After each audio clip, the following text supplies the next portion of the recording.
Hello നമസ്കാരം. ഇന്നൊരു സൂപ്പിൻ്റെ റെസിപ്പിയാണ് കേട്ടോ. ആട്ടുകാൽ കിഴങ്ങ് സൂപ്പ്. ഞാൻ അതിനെക്കുറിച്ചൊരു വീഡിയോ മുന്നേ ചെയ്തിട്ടുണ്ടായിരുന്നു കേട്ടോ. അന്ന് സൂപ്പൊന്നും ഉണ്ടാക്കിയില്ല. അപ്പോൾ ഇന്നലെ ഞാൻ വരുന്ന വഴി ഈ ഒരു കിഴങ്ങിങ്ങനെ റോഡ് സൈഡിൽ ഇങ്ങനെ വിൽക്കാൻ വെച്ചിട്ടുണ്ടായിരുന്നു. അപ്പോൾ അതിനകത്ത് ഞാൻ ഒരു പീസ് വാങ്ങിച്ചു. അപ്പോൾ വീട്ടിൽ കൊണ്ടുവന്നപ്പോൾ ഇത് കട്ട് ചെയ്തപ്പോഴും ഇതിൻ്റെ കളർ കുറച്ചൊരു ഡിഫറെൻ്റ് ആയിട്ട് തോന്നി. ഞാൻ കണ്ടിരിക്കുന്നതൊക്കെ ലൈറ്റ് ഗ്രീനിഷ് കളറാണ് കേട്ടോ.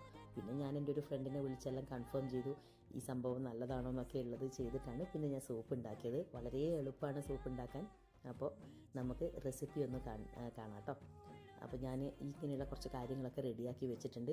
ചെറിയ ഉള്ളി, ചുമന്നുള്ളി കേട്ടോ, പിന്നെ കുറച്ച് ഗാർലിക് എടുത്തിട്ടുണ്ട്, ഇഞ്ചി, ഇതൊക്കെ ആദ്യം തന്നെ ഒന്ന് ചതച്ച് മാറ്റി വെച്ചു.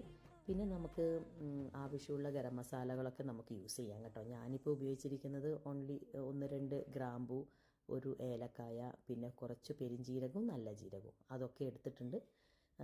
ഇനി നമുക്ക് ഗരം മസാല വേണമെങ്കിൽ അതുപോലെ പൗഡർ വേണമെങ്കിൽ ആഡ് ചെയ്യാം. പിന്നെ അതുപോലെ തന്നെ നമ്മുടെ ഈ ആട്ടുംകാൽ കിഴങ്ങുണ്ടല്ലോ, ആ കിഴങ്ങും അത് ഒന്ന് നന്നായിട്ടൊന്ന് ചതച്ച് വെച്ചിട്ടുണ്ട് കേട്ടോ. ഇത് കുറച്ച് കട്ട് ചെയ്യാൻ കുറച്ചൊരു പാടായിരുന്നു. ഒന്ന് എന്താ പറയുക, നന്നായിട്ട് വിളഞ്ഞതാണെന്ന് തോന്നുന്നു ഇത് കേട്ടോ. പിന്നെ പൊടികളായിട്ടുള്ള ഒരല്പം മഞ്ഞൾപ്പൊടിയും കുറച്ച് മല്ലിപ്പൊടി, പിന്നെ കുരുമുളക് ചതച്ചത്, ഉപ്പ്, ഇതൊക്കെ ചേർത്ത് ഒന്ന് നന്നായിട്ടൊന്ന് മിക്സ് ചെയ്യുക. പിന്നെ ഇതിനകത്ത് ധാരാളം വെള്ളം ഒഴിച്ചിട്ട് ഒരു 3-4 വിസിൽ ഞാൻ അടിച്ചു കേട്ടോ.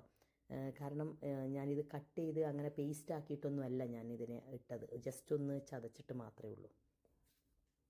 അപ്പോൾ വിസിലൊക്കെ ഒരു 3-4 വിസിലൊക്കെ അടിച്ചതിന് ശേഷം തുറന്നു നോക്കുമ്പോഴുള്ള കണ്ടീഷനാണിത്.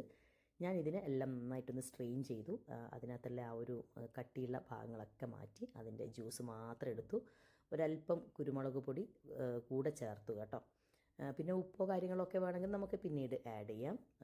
പിന്നെന്താണ്, നമ്മുടെ മല്ലിയില ഉണ്ടെങ്കിൽ അടിപൊളിയായിരിക്കും കേട്ടോ. അപ്പോൾ അതെൻ്റെ കയ്യിലില്ല, അതുകൊണ്ട് ഞാൻ ഇത് വെച്ച് അഡ്ജസ്റ്റ് ചെയ്തു. എന്തായാലും നല്ല ടേസ്റ്റായിരുന്നു. നല്ല കോൾഡ് പിടിച്ചിരിക്കുകയാണ്. അപ്പോൾ അതുകൊണ്ട് തന്നെ ഇത് നല്ല ടേസ്റ്റി ആയിട്ട് എനിക്ക് തോന്നി കേട്ടോ.